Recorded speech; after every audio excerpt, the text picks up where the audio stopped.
The ferry came in under a low sky, the kind of sky that sits on the water and does not lift all day. She was the second to last off the gangplank. The man ahead of her had a crate of something live. She could hear it shifting, and he took his time. She did not rush him. She stood with her bag at her feet and looked at the dock and then passed it to the town. Dunmarrow, population 400 and something, according to the letter. A cannery at the East End. A sawmill that had been running since her grandfather's time, according to nobody she knew. A post office that doubled as a hardware store. And a carpenter who needed someone to run his household through the winter months, while he finished a contract up on the ridge. The letter had been plain. The pay was fair.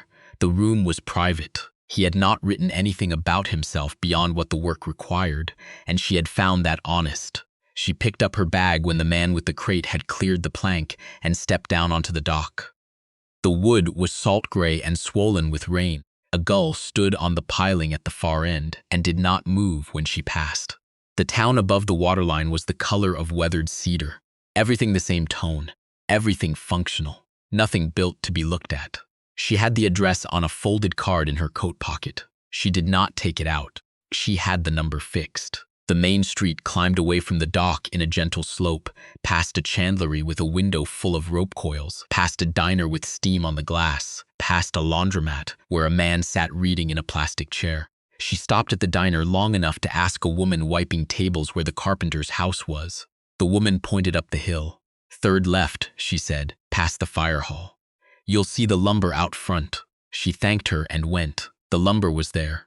Boards stacked under a tarp that hadn't been weighted properly at one corner, the edge of it lifting in the wind off the water. The house behind it was 2 stories, white paint that had yellowed evenly, a covered porch with firewood stacked along the rail, a mudroom door standing open. From inside, she could hear a radio playing something she couldn't name, low and tinny, and then the sound of a plane. Not an aircraft, the woodworking kind, steady and deliberate, moving in one direction and then stopping. She knocked on the frame of the open door. The planing stopped. She heard him set something down. Heard his boots on the floor, unhurried. He came to the door and looked at her. He was taller than she had constructed from the letter, leaner. His hair was dark, going gray at the temples. He had sawdust on his forearms and one cheek, just below the ear, a pale stripe of it that he hadn't noticed. He said, "You'll be the one from the ferry," she said. "Yes." He looked at her bag, then at her, the way a man looks when he's checking whether his expectations were reasonable. She returned the look. His eyes were a particular shade of dark brown, the kind that doesn't register as warm or cold until you've decided which. "Come in," he said. The mudroom smelled of cedar and linseed oil. He led her through to the kitchen without ceremony. A cast iron kettle on the stove, not yet boiling. A table with 4 chairs, one of which had a jacket folded over the back. The other 3 were clear. On the counter by the window, a coffee tin and a mug and a small block of wood with a shape roughed out of it. She couldn't tell yet what it was meant to become. An animal of some kind, maybe a bird. He stood at the counter and looked at the kettle as though checking how long it had left. "The room upstairs is the one at the end of the hall," he said. "There's a lock on the door. I had Margaret from the post office air it out last week." She noted that he had thought ahead far enough to ask someone to air it out. She said, "That was kind of her." He said, "She volunteers for things." He said it without complaint, but also without warmth, the way a person states a fact about their town. Then he said, "I'll make tea while you put your things up." She carried her bag upstairs. The room at the end of the hall was small and low-ceilinged and looked out over the backyard and the ridge beyond it, a single bed with a patchwork quilt in gray and dark red. A hook on the back of the door. A window with a wooden latch that had been recently oiled. She could smell it. On the sill, someone had left a small sprig of dried lavender in a green bottle. Not him, she thought. The woman from the post office, maybe. Or maybe him, and that was a different calculation altogether. She set her bag on the bed and did not unpack yet. She stood at the window and looked at the ridge. The trees up there were dark spruce, the kind that hold their color all winter. A useful thing to know. Downstairs the kettle began to move. She went back down. He had set 2 mugs on the table, not at the same end, but not at opposite ends either. A middle distance. A jug of milk between them. He poured without asking how she took it and then set the pot on the trivet and pulled out the far chair and sat. She took the nearer chair. He said, "The job is straightforward, meals mostly. I'm out in the workshop from first light. I come in at noon and again at 6. I don't need anything elaborate. I ate out of tins for 3 years after my wife left and it didn't kill me, but it's not something I'd choose," she said. What did she take with her? He looked at her, not offended, more like someone who has been asked a question from an unexpected angle. He said, "The good dishes. And the dog," she said. "Do you miss the dog?" He thought about this for longer than she expected. He said, "The dog, yes." Then he picked up his mug. She drank her tea. Outside, the wind was picking up. She could hear it moving around the corner of the house, and then the sound of the tarp out front lifting and settling. She made a note to weight the corner properly in the morning. He said, "The stove burns a little rich in the morning until the flue warms through. Give it 20 minutes before you try to regulate it." She said, "I'll remember." That was the end of the first conversation. He showed her the workshop before supper, not as a tour, not with any explanation of what the project was. He simply stopped at the door on his way back out and said, "Come through if you like," and she followed him in. The workshop smelled like the mudroom, but deeper, more concentrated. Shavings on the floor in long curls, pale and sweet. Along the far wall, a row of planes hung on a pegboard, each one in its place. The project on the bench was a cabinet, the carcass mostly assembled. She could see the joinery at the corners, dovetails cut by hand. She could tell by the slight variation, the human fraction of difference between one and the next, that a router wouldn't leave. She did not say anything about the joints. She looked at them long enough that he would know she had noticed. He said, "It's for a family up on Beresford Road. They wanted something that would last." She said, "It will." He looked at the cabinet the way she imagined. He looked at most things he made, checking for what needed doing rather than what was already done. He wiped his hands on a rag that hung from a nail beside the bench. Outside, something banged once in the wind, a gate, probably, and then went quiet. She said, "I'll start on supper." He said, "There's not much in the house," she said. "There's enough." There was half an onion, a heel of bread, eggs, a tin of white beans, some dried thyme. She made a hash of it, the kind of thing you make when you know a kitchen but don't yet know where anything is. She found the salt on the second try. She found the good pan on the third. The knives were sharp. She noticed that. A man who keeps his chisels sharp keeps his kitchen knives sharp. It was consistent. When he came in and saw the pan, he stopped in the doorway briefly, then sat without comment. She put his plate down and took the other side of the table. He ate without speaking, and she found she didn't need him to. The hash was not impressive, but it was hot, and it was made from what was available, and neither of them had expected more than that. After supper, he stacked the dishes in the basin and said, "I'll do these," she said. "I don't mind." He said, "I know you don't." He said it quietly, not sharply. He was already running the water. She sat at the table for another moment and listened to the sound of the wind and the water and the click of dishes being set in the rack. A domestic sound, the sound a house makes when someone lives in it rather than endures it. She went upstairs. In the morning, she came down before he did. The stove had gone cool overnight. She built the fire and did as he'd said, left it 20 minutes before she tried to regulate the flue. While she waited, she looked out the kitchen window. The yard was narrow and long, fenced with old pickets, several of which leaned at varying angles. Beyond the fence, a row of bare birch. The ridge was lost in low cloud. He came down when the coffee was made. He stopped on the second-to-last stair. She heard it, the particular stair that creaked more than the others, and then came into the kitchen. He looked at the coffee first and then at her. She said, "It's a little strong," he said. "That's fine." He poured and stood at the counter and looked out the same window she had looked out. A long moment of standing at different ends of the same view. Then he set his mug in the rack and went out to the workshop. She stayed with her coffee. Outside, the first gull of the morning crossed the window. Below it, at the birch line, a small brown dog was sniffing along the fence. Not his, a neighbor's probably. She watched it until it moved out of her range of sight. The days settled into a shape, not routine exactly. She disliked that word, its implication that a thing had become automatic. It was more like an arrangement that two people had agreed to without discussing. She cooked in the morning and the evening. She kept the house. She did what needed doing. He worked in the workshop and came in at the times he had said he would, and ate what she put in front of him, and said thank you in the way a man says it when he means it but doesn't make a ceremony of it. She noticed things.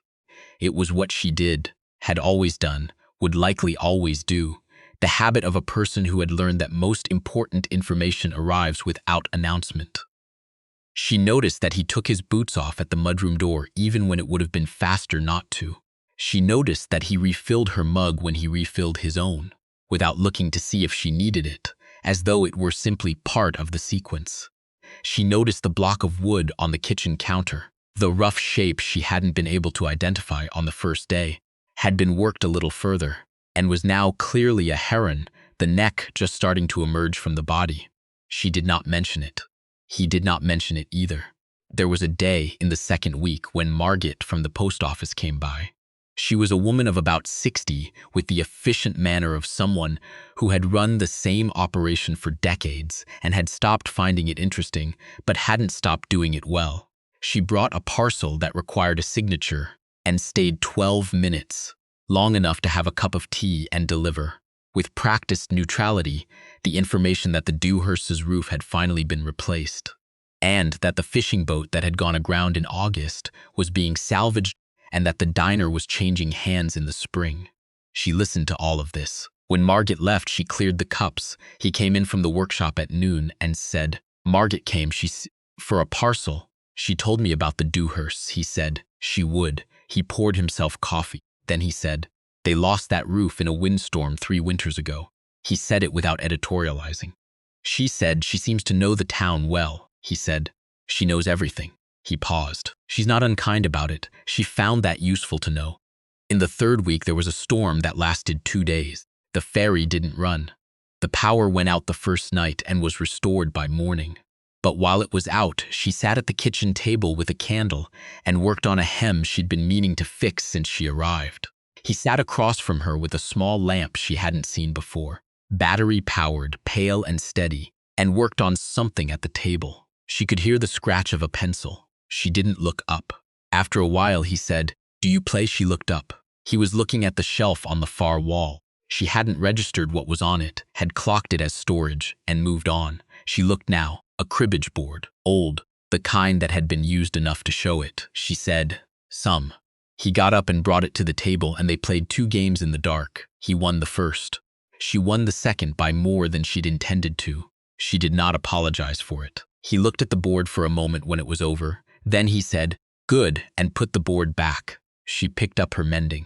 The storm cleared and the ferry ran, and the town came back to life the way small towns do after weather, all at once, as though by agreement. She went to the general store on the East End for flour and butter and found herself standing at the counter beside a man she recognized from the dock on the day she'd arrived. He nodded. She nodded back. The woman at the counter was younger than she expected, maybe 20, with the self-possession of someone who had been behind a counter since she was 12. Her name from the tag was Willa. She moved quickly and did not chat. On the shelf behind the counter, among the tinned goods and the cleaning supplies, there was a row of things that didn't quite belong. Small items people had apparently left or traded or forgotten. A green glass bottle, a child's boot, a rusted hand drill, and a tin of boot black, next to a ball of beeswax, next to a slim leather case with a brass clasp. She looked at Spency without meaning. Lindley said, estate sale from out on Fir Point, she said. What's in it? Willa shrugged. Needles, I think. Sailmaker's needles, maybe. Old ones. She looked at it a moment longer, then looked away and paid for her flour and butter. At the door, she stopped and bought a small block of beeswax as well. She had been needing it for the thread. When she got back, he was on the porch relacing a boot. He looked up when she came up the steps. She said, the road's dried out past the fire hall. He said, it'll go soft again by Friday. She went inside and put away the flour and butter and set the beeswax on the shelf next to her sewing basket. She started the stove for supper. He came inside a while later and stood at the counter and looked at the beeswax. He said, you were at Calhoun's, she said. Yes, he said nothing else. He poured water into the kettle and set it on. She began to cut the potato. That evening after supper, he went to the workshop and she sat in the front room, which she hadn't used much, with her mending. The room was spare but not unwelcoming. A reading chair by the window, a lamp, a small bookcase with a mix of things, field guides, a book on joinery that had been handled enough to lose its spine, 2 novels with library stamps that had probably not been returned, a photograph on the mantel that she had not let herself look at directly. She looked at it now, a woman and a man and a dog in front of water. He was younger in it, without the gray at the temples, but the set of his shoulders was the same.